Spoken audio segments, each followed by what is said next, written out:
Nós chegamos na Tua presença, Senhor, confiados em Ti, na inspiração do Teu Espírito Santo, que valida a Tua palavra. Nós não vamos falar filosofias humanas, nem expor propagandas pessoais. Nós queremos propagar a Tua verdade e alertar a Tua igreja para se preparar para o evento que muito em breve ocorrerá, quando partiremos daqui para a verdadeira pátria, da onde somos cidadãos. Fala conosco pelo Teu Espírito Santo, abre a porta da Tua palavra, e que somente o Teu nome seja glorificado. É o que eu peço a Ti, ó Deus Pai, esta noite, em nome de Jesus, Teu Filho amado. Amém. Amada Igreja de Jesus, é um prazer muito grande estar aqui convosco. Eu agradeço o carinho com que foi recebido pelos irmãos, juntamente com minha esposa. Uma grande parte dos irmãos aqui eu conheço, e nós somos unidos pelo sangue de Jesus, que nos remiu de uma nova maneira de viver. Não é a placa da igreja que nos une ou nos separa, é Jesus que nos comprou com o seu sangue, e as denominações são apenas detalhes jurídicos que precisamos numa terra onde somos peregrinos.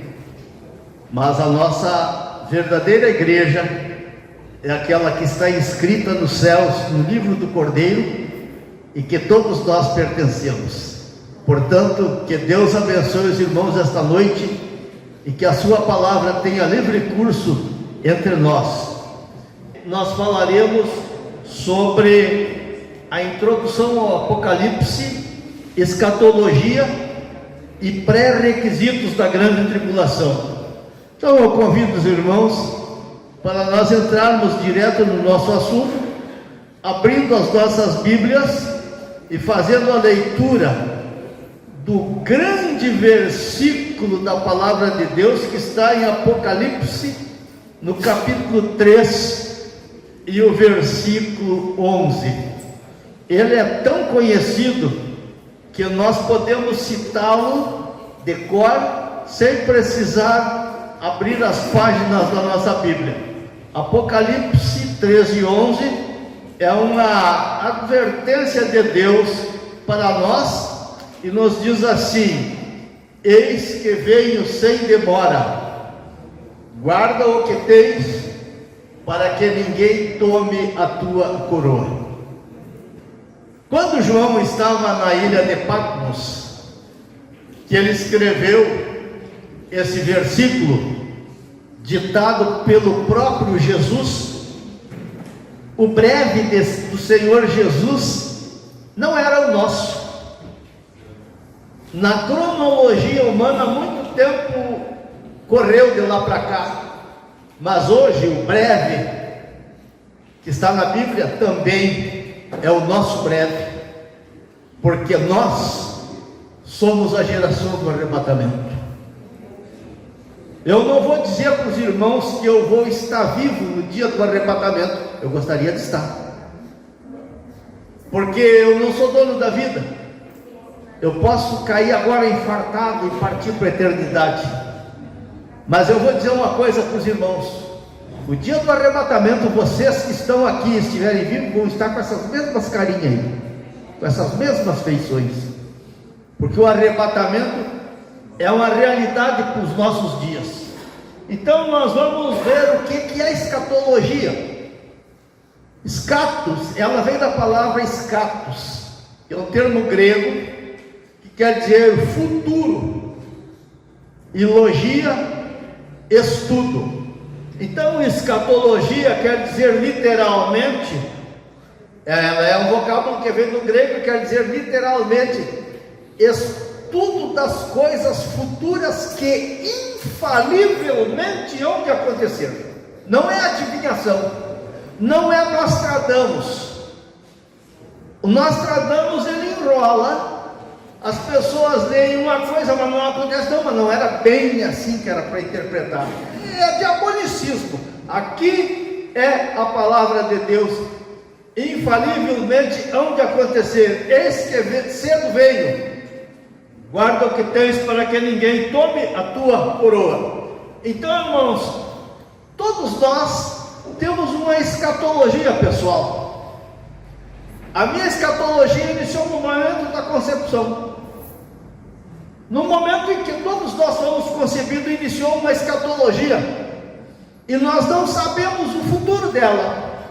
A única coisa que eu sei na minha escatologia está em Hebreus 9:27.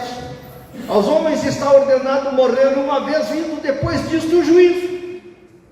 Então hoje, eu estou com 74 anos. Eu já tenho, do ponto de vista humano, biológico, mais passado que futuro. Mas, do ponto de vista bíblico, da escatologia da salvação, eu recém estou começando. O meu futuro é glorioso nas mãos de Jesus. Então, irmãos, e o que mais tem na minha escatologia, meus irmãos, não sei e nem quero saber. Já pensou, irmãos, se nós nascêssemos com um roteiro na mão e dissesse assim: no dia 15 de setembro de 2024 eu dei óbito. Hoje todo mundo estaria jejuando: Senhor, me dá mais um tempo que eu quero ir missionário para a China, eu tenho chamada e ainda não fui, ia ser um terror. Então, graças a Deus, eu não sei, a minha vida está nas mãos do Senhor, assim como a vida dos irmãos. Agora, em se tratando de escatologia bíblica, nós sabemos que Jesus disse, ele não prometeu, ele declarou. Nós temos que saber distinguir promessa de declaração. Promessa é: eu vou te dar isso aqui. Declaração é: isso aqui é teu. Jesus declarou que virá nos buscar. Então, partindo desse princípio, nós podemos dizer que nós, crentes pentecostais de verdade, que baseamos a nossa escatologia espiritual no Apocalipse, nos evangelhos de Mateus e Lucas, a inerrante e infalível palavra de Deus, nós podemos dizer que nós não somos religiosos. Religioso é um estado, digamos que, supostamente filosófico, em que a pessoa expressa teorias, e religião não resolve o problema do mundo. O que resolve o problema do mundo é estarmos reconciliados com Deus.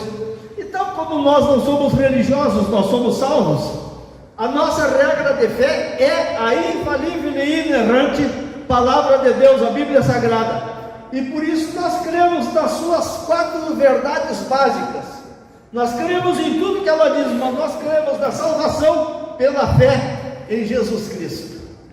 Salvação não é pelas obras, a salvação é pela fé em Jesus Cristo.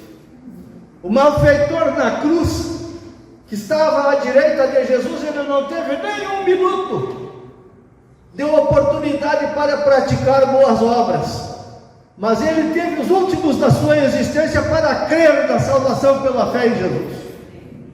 E por isso ele fez o único movimento que ele podia fazer, estando à direita de Jesus. Ele girou a sua cabeça para a esquerda e disse: Senhor, lembra-te de mim quando entrares no teu reino. Isso depois que se reconheceu o pecador. E Jesus disse: na verdade te digo que hoje mesmo tu estarás comigo no paraíso. Então a salvação é pela fé. Nós cremos também no batismo com o Espírito Santo, que é outra verdade bíblica da palavra de Deus, que é a renovação de poder, e que é o batismo com o Espírito Santo e com fogo, e que se manifesta indubitavelmente pelo falar em novas línguas, inspirados pelo Espírito Santo.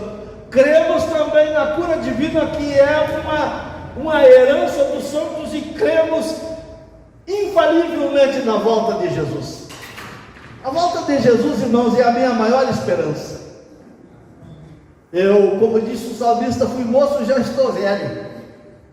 E eu nunca vi o justo desamparado e nem sua descendência mendigar o pão. Mas a gente, quando é moço, é imaturo, né? E eu tive muitas ilusões na vida. Eu corri muito atrás do vento. Eu fui um profissional militar apaixonado pela farda. Eu acreditava em tudo que se dizia sobre aquele mundo em que eu vivia. Eu era exigente, era chato, era um cara que muitos evitavam quando estava de serviço, porque eu acreditava naquilo que é puramente humano. Mas essas vaidades foram ficando para trás. A maturidade foi chegando e eu fui me dando conta de que tudo é besteira, que na vida humana tudo passa, e que a única coisa que vale é ser salvo por Jesus. Amém. É a única coisa que nunca vai passar, é o gozo da salvação. A única pessoa que nunca vai nos decepcionar é Jesus Cristo. Ontem eu era jovem, as pessoas olhavam com um determinado tipo de admiração uma força física que se destacava em corridas, em lançamento de granadas, em percorrer pistas de pentáculo e outras coisas mais. Hoje, a geração de hoje me olha, sou um velho que procura andar nas ruas, atravessando as ruas só não tem sinaleira, porque não tenho mais a mesma agilidade para cruzar uma rua, tudo passou. Mas a alegria da salvação é cada vez maior, porque eu sei que Jesus virá nos buscar. E se Jesus demorar um pouquinho mais, eu vou partir, porque eu trago comigo a herança do homem. No meu físico eu trago a herança do homem que caiu no jardim do Éden, mas eu levo comigo uma certeza de que a vida eterna está ao meu alcance por Jesus, e que no último dia, ao som da última trombeta, o corpo desfeito em pó vai se levantar incorruptível para partir ao encontro do Senhor. Então não existe herança maior que a salvação, e não existe esperança maior do que a volta de Jesus. E Jesus voltará. Amém. E está nos dias. Estamos às portas do arrebatamento da igreja, e esse veio sem demora hoje, é literal. Nós aguardamos com ansiedade esse acontecimento que consumará a nossa redenção total, que anunará todas as tragédias da queda do homem no Éden, que é onde iniciou a infelicidade do homem.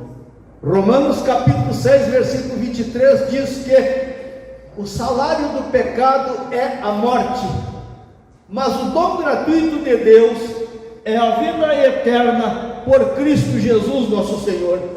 Então esse versículo nos mostra que o dom gratuito de Deus, através de Jesus Cristo, é a nossa completa redenção. Romanos no capítulo 8 diz que por um homem, Adão, entrou a morte, mas por outro homem, Jesus Cristo, nós somos restaurados para a vida. Então a nossa redenção é completa, ela abrange o homem interior, que é a alma e o espírito, e o homem exterior, que é o corpo, mas ela se dá por partes. Agora, quando nós aceitamos Jesus, o Espírito Santo nos convence da justiça, do pecado e do juízo, e nós reconhecemos os nossos pecados e vamos até os pés da cruz pela palavra de Deus, e pedimos o perdão de Jesus, e o Espírito, e Ele entra em nós através do Espírito Santo, e nós passamos a ser morada do Espírito Santo. O homem interior está redimido, nós passamos a andar em novidade de vida, e João 14, 23 passa a ser uma realidade constante em nós. Se alguém me ama, guardará minha palavra, e meu Pai o amará, e viremos para ele e faremos dele morada. O Espírito Santo mora dentro de nós. E é por isso que nós não precisamos que o pastor cuide de nós da rua para nós andar corretamente. É por isso que nós não precisamos que ninguém nos cuide, porque o Espírito Santo caminha com nós e ele vai nos orientando. Ele é o nosso paracleto, ele é o nosso instruidor. Eu disse: por aí não é aí, tu é filho de Deus, o caminho é este, e nós vamos indo, lutando, vencendo as tentações, e vamos de vitória em vitória. O homem interior está redimido, mas o homem exterior, ele continua no mundo pecaminoso, e por isso ele envelhece, ele perde a força, ele perde a saúde, ele diminui o vigor. Mas chegará um momento, irmãos, que tudo isso vai passar. A nossa redenção será total quando tocar o anjo do Senhor, tocar a última trombeta. Então, aqui nesta terra, nós ainda estamos aguardando o cumprimento de João 11, e 25 e 26. Eu sou a ressurreição e a vida. Quem crê em mim, ainda que esteja morto, viverá. E todo aquele que vive e crê em mim, nunca morrerá. Cresco isto, Jesus falou. Nós aguardamos a redenção de João 15, João 10, 27 e 28. Dou-lhes a vida eterna, e ninguém a poderá tirar. Nós continuamos aguardando o cumprimento do capítulo 15 de 1 Coríntios, que é um capítulo que fala todo ele sobre a ressurreição, quando a morte vai ser tragada e Jesus vai nos apresentar ao Pai, e todas as coisas serão dominadas por Ele. Mas isso vai ocorrer num futuro muito breve. Agora não. Agora nós estamos ainda num vale de lágrimas, mas temos certeza da vitória que nos aguarda. Então, isso ocorrerá no dia do arrebatamento. Mas quando vai ocorrer o arrebatamento? Vamos para Mateus capítulo 24.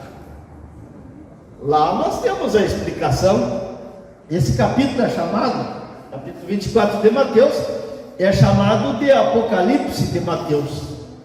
Então nele Jesus estabelece um diálogo com os seus discípulos. Os discípulos eram pescadores, eram pessoas de pouca cultura, e eles estavam muito admirados com a arquitetura do templo. E eles dizem para Jesus: vende, mestre, olha aí, que obra suntuosa, que coisa mais linda. E Jesus diz assim: olha, calma aí, não ficará aqui pedra sobre pedra que não seja derribada. Aí os discípulos ficaram curiosos: bom, tem qualquer coisa pela frente aí, então nós vamos perguntar para o mestre. E aí eles perguntaram: dize-nos, mestre, quando serão essas coisas? E que sinais haverá da tua vida e do fim do mundo? Eles sabiam que Jesus voltaria. Eles acharam que Jesus ia dar uma data exata. Então Jesus diz assim, dá a resposta no restante do capítulo: ouvireis de guerra e de rumores de guerra, fomes, terremotos, peste.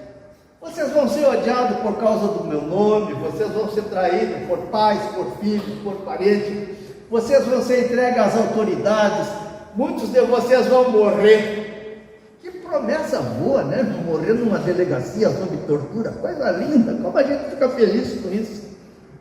Por que Jesus disse isso? Porque ele é sincero, ele não esconde nada de ninguém.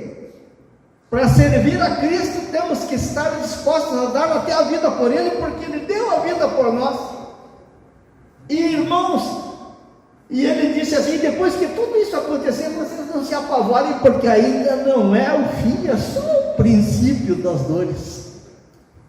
Irmãos, se nós pegássemos o capítulo 24 de Mateus e encaixarmos na história e na política, nós vamos ver que sem dúvida alguma, o princípio das dores iniciou no dia 28 de junho de 1914, com a eclosão da Primeira Guerra Mundial. De lá para cá são 110 anos em que ocorreu tudo que Jesus disse que ia ocorrer. Tudo. E agora, irmãos, nós estamos no fim de tudo. E Jesus disse assim ainda: então E daí ele diz, mas daquele dia e hora, e os discípulos entenderam, agora ele vai nos viadar, daquele dia e hora, ninguém sabe, só o Pai, nem os anjos e nem o Filho, só o meu Pai que está no céu. Jesus não sabia ali como homem. Hoje, como Deus restituído na sua glória, ele sabe, mas ele não vai nos dizer. Então, irmãos, eu já vi pregadores marcando data para a volta de Jesus. Não creio nisso. Isso é embuste do diabo para fazer os crentes se decepcionar e não esperar mais.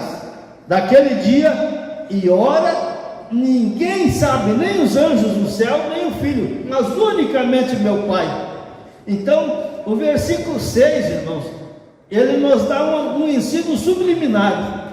E ouvireis de guerras e rumores de guerra.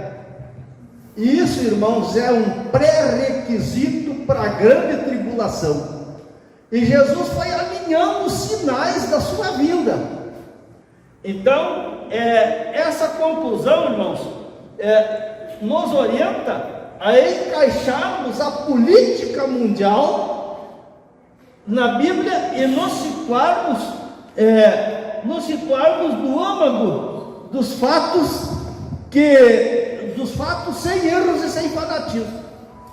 Então, irmãos, dentro desse contexto do meu enfoque pessoal pré-tribulacionista, eu sou pré-tribulacionista.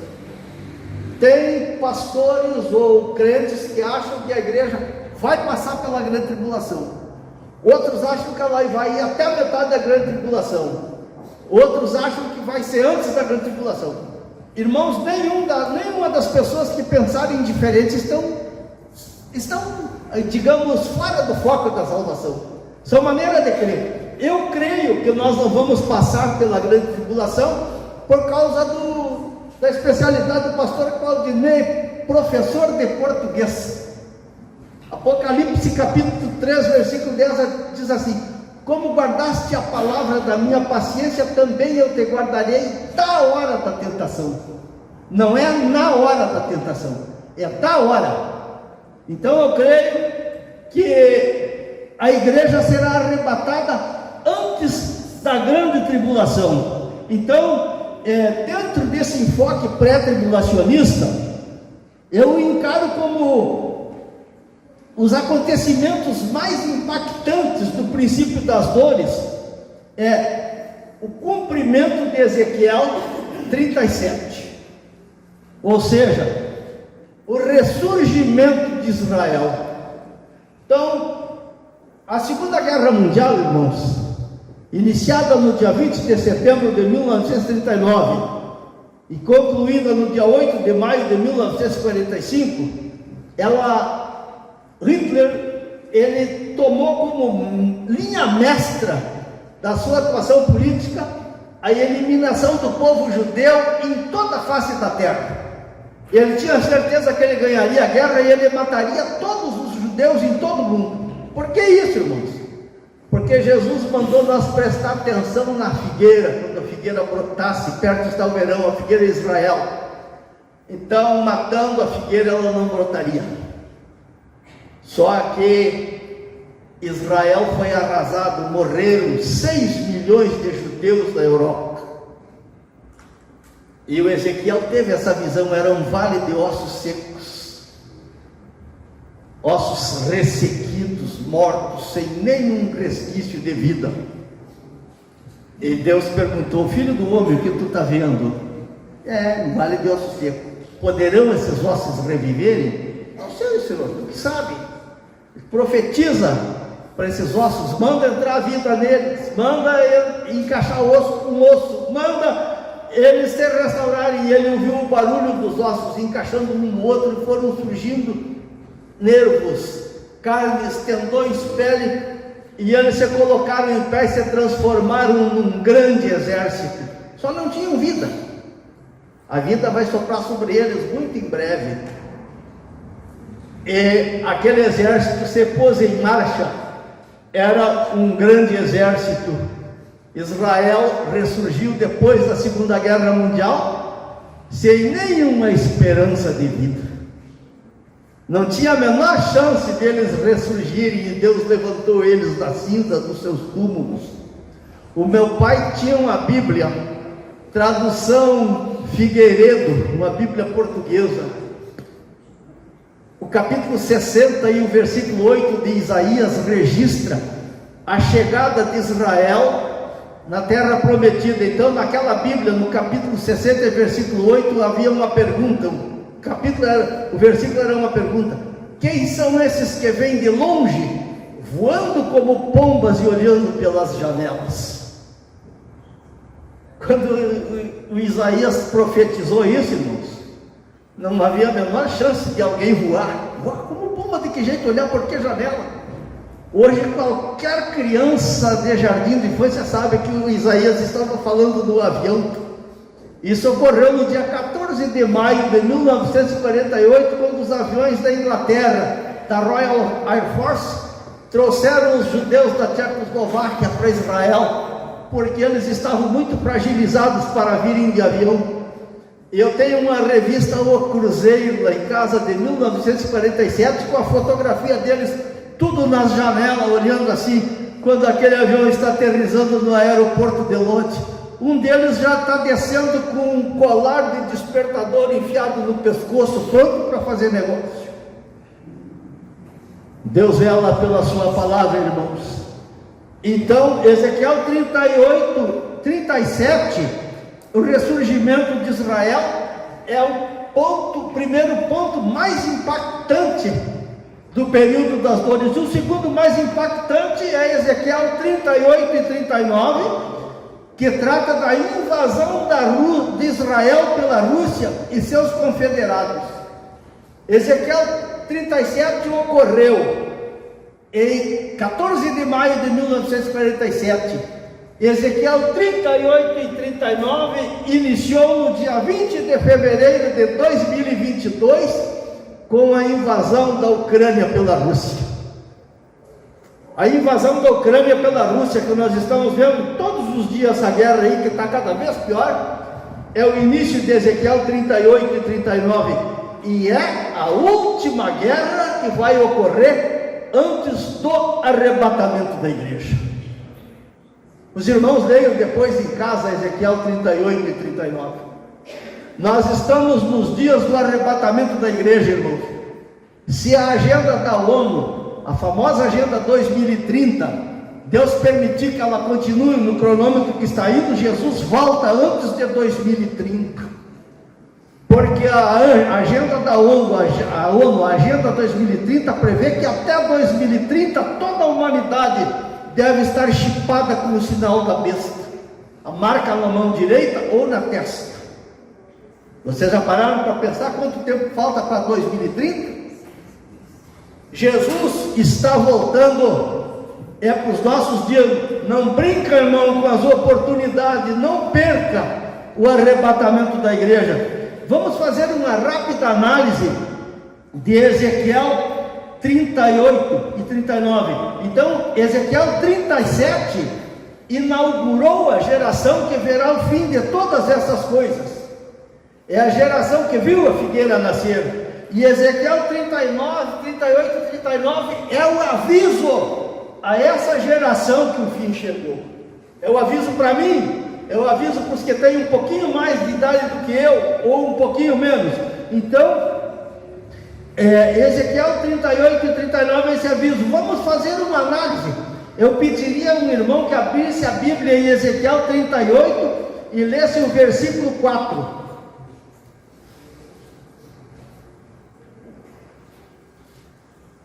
Não vamos perder tempo, irmãos. Ezequiel 38, versículo 4. Te farei voltar e porei os olhos por teus queixos, e te levarei a ti com todo o teu exército. Amém. Te farei voltar, e a Bíblia fala em 6 anzóis. Te colocarei 6 anzóis na tua cabeça. Vou te puxar para os montes de Israel. Lá eu vou tirar o teu arco da tua mão direita e as flechas da tua mão esquerda. Então, irmãos, hoje A Rússia está envolvida em 6 crises altamente explosivas no Oriente Médio. Eu creio que essas 6 crises são os 6 anzóis. Então, na primeira crise, apoio incondicionais aos palestinos para a destruição do Estado de Israel. Segunda crise, apoio incondicional ao programa nuclear do Irã para que o Irã destrua Israel com um ataque nuclear. A terceira crise, apoio à ditadura síria de Bashar al-Assad para que o exército sírio possa invadir e ocupar o território de Israel. A quarta crise, suposto envolvimento no combate ao Estado Islâmico. O Estado Islâmico, com aquele Boko Haram, ele tem disseminado terrorismo em todo o mundo, e a Rússia se instalou na Síria para combater eles. Até hoje não combateu nenhuma vez. A quinta crise é apoio ao regime islâmico radical da Turquia. A Turquia tem um governo islâmico radical hoje completamente conectado com o Putin. E a sexta crise, apoio aos separatistas curdos do Iraque, da Armênia e da Turquia. São 6 crises militares que ela está profundamente comprometida. E Ezequiel 38, versículos 5 e 6. Irmão, leia para nós ver os aliados da Rússia.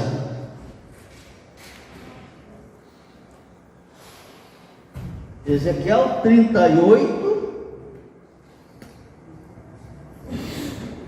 Os irmãos mantenham a Bíblia aberta no livro de Ezequiel.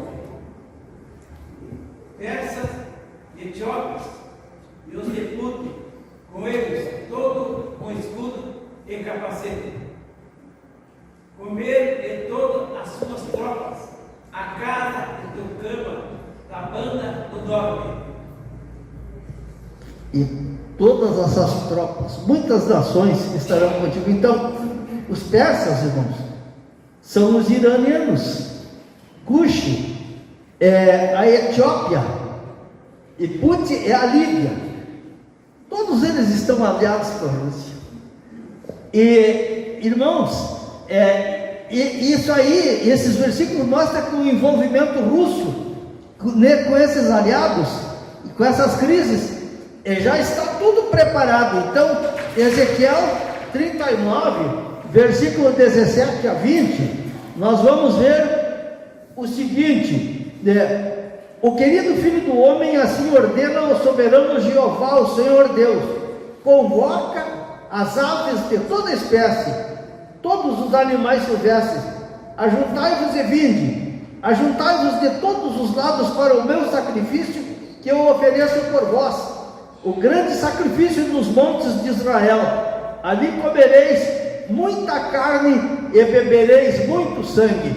Então, irmãos, Israel hoje, ele está enfrentando uma crise ecológica muito grande, porque um corvo, ele põe 2 ovos por ano e choca um casal de filhotes.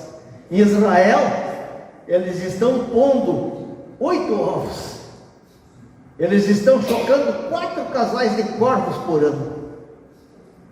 É um problema nos aeroportos e nas bases aéreas. Eu vi isso quando eu estive lá. Tem guardas especializados para espantar eles das pistas, porque já houve caso de acidente com morte, as turbinas dos aviões sugarem corvo e causarem acidente com morte.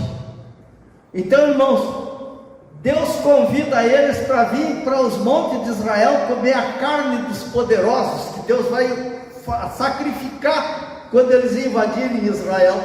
E os convidados, irmãos, já estão no local da festa. Então a palavra de Deus diz que quando a Rússia chegar lá, a ira de Deus vai subir aos seus narizes, e a terra vai tremer, os montes vão tremer, os peixes do mar vão tremer, por causa da ira de Deus. Deus declara: eu sou contra ti, ó Gog. Gog quer dizer líder. príncipe chefe de Magog. Magog quer dizer extensão de terra. Príncipe chefe de Meseque e de Tubal. Quando Ezequiel fez essa profecia, Meseque era uma aldeia rural com 1000 habitantes, que hoje é a cidade de Moscou. E Tubal era outra aldeia rural com menos de 1000 habitantes, que hoje é a cidade de Tobolsk, capital tecnológica da Rússia. Então a palavra de Deus, irmãos, ela se cumpre nos mínimos detalhes. Então a Rússia invadiu a Ucrânia. Ela vai, agora o próximo passo, ela vai invadir a Geórgia e a Moldávia, por causa de petróleo e portos de águas permanentes. Depois ela vai saltar na Turquia e no Irã. E Israel estará cercado. Então eu pediria ao irmão que projetasse para mim o mapa mundi, principalmente a bacia do Mediterrâneo. Então, irmãos, lá nós temos ali a Rússia, o Mar Morto, sai pelo Mar Morto aqui, ó, passa pelo Estreito de Dardanelos, sai no Mar Egeu e no Mediterrâneo. Indo para a direita, ou melhor, vindo de lá, sai para a esquerda, vai bloquear em Israel o porto de Haifa. Para o ocidente, sai no Estreito de Gibraltar e cerca a África e Israel pelo norte. E pelo Irã, ele sai pelo Estreito de Chatalarab, ele sai no Oceano Índico e desce e vão bloquear a saída do Mar Vermelho lá embaixo no Estreito de Bab el-Mandeb. Fazendo isso, eles terão cercado Israel pelo porto de Haifa e pelo Golfo de Aqaba, que são os únicos portos marítimos que tem Israel, e terão cercado a África petroleira pelo norte e o Oriente Médio petrolífero pelo norte, e saindo do Índico. E descendo pelo Índico, eles vão contornar a África do Sul e sair no Atlântico Sul e vão estrangular a rota de abastecimento de petróleo do Ocidente. Esse é o projeto da Rússia. E fazendo isso, eles vão se abonar de todo o petróleo do Oriente Médio, que é uma continuidade da reserva do petróleo russo no Cáucaso. Feito isso, irmãos, todo o Ocidente estará na mão deles, e eles dominarão Israel pelo gás natural que Israel tem, que é uma das maiores reservas mundiais, e pela maior reserva mundial de adubos nitrogenados que está no Mar Morto. Só que tem um detalhe, irmãos. Quando eles chegarem aqui em Israel, eles vão encontrar um inimigo no qual eles não creem. Chama-se Deus de Israel. E aí, o Deus de Israel vai conversar com eles, irmãos. E eles vão ser definitivamente esmagados. E o que ocorrer quando a Rússia for definitivamente esmagada? Vamos para a área econômica. Então hoje, a Rússia faz parte, é o principal país dos BRICS. Os BRICS são os países de economia emergente mais pujante. Engloba a Rússia, a China, o Brasil, a Índia e a África do Sul. Essas 5 nações, cada uma com suas características, representam 40% da economia do mundo. A Rússia vai desaparecer, desaparece junto os BRICS. No vácuo dos BRICS vai desaparecer a zona do euro e a zona do dólar. E desaparecendo os BRICS, a zona do euro e a zona do dólar, termina a economia do mundo. O mundo vai zerar economicamente.